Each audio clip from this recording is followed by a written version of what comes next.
नमस्कार मंडळी. चक्रवाक नावाच्या पक्ष्याचा काव्यामध्ये उल्लेख आढळतो. या पक्ष्याला रात्रीचे नीटसे दिसत नाही. या पक्ष्याची एक प्रचलित कथा आहे.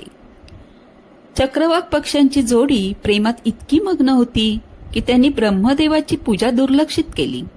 म्हणून ब्रह्मदेव रागावले, म्हणाले, तुम्ही दिवसभर सोबत राहाल पण रात्री एकमेकांपासून दूर राहाल. तेव्हापासून ते रात्रभर आपसूक एकमेकांपासून दूर राहतात.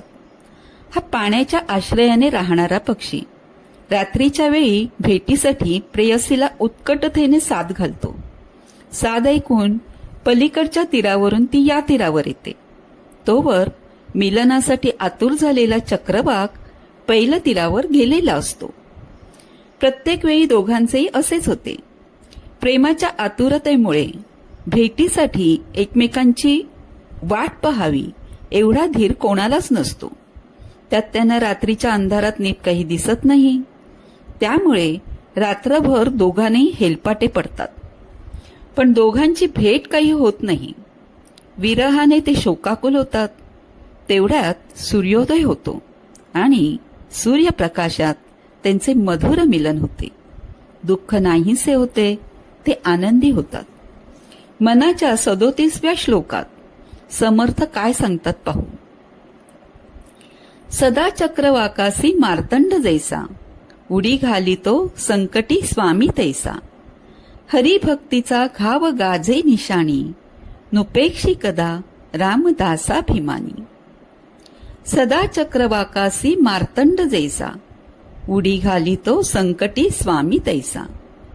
रात्रीच्या अंधारात दिसत नसल्यामुळे जसा चक्रवाक पक्षी सूर्योदयाची आतुरतेने वाट पाहतो आणि सूर्य उगवल्यावर त्याचा विरह संपतो, तसाच भक्त संकटकाळी भगवंताची आतुरतेने वाट पाहतो आणि भगवंत आपल्या कृपेने त्याचे संकट दूर करतो. म्हणजेच सूर्य जसा चक्रवाकासाठी आशेचा किरण असतो, तसाच भक्तासाठी देव.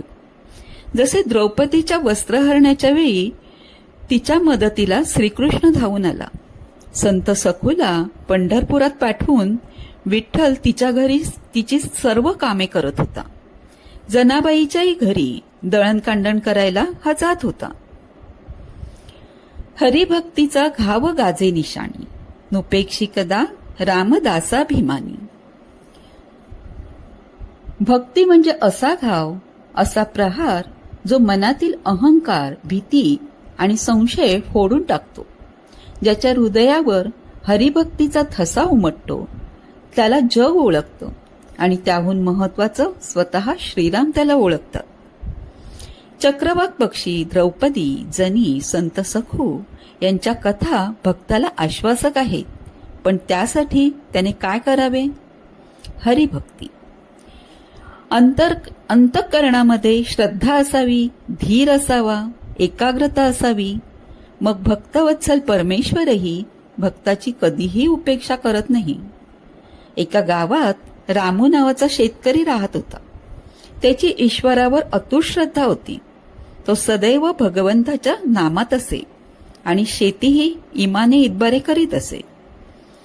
खेड्यात काही नतद्रष्ट लोक असतात. एखाद्याचे चांगले झालेले त्यांना पाहावत नाही. रामूचे शेत धान्याने डवरले होते, ते त्यांना पाहावे ना. त्यांनी माचीसची एक काडी पेटवून त्या शेतात टाकली. हा हा म्हणताना आग पसरली. लोकांना वाटले आता सगळं संपलं.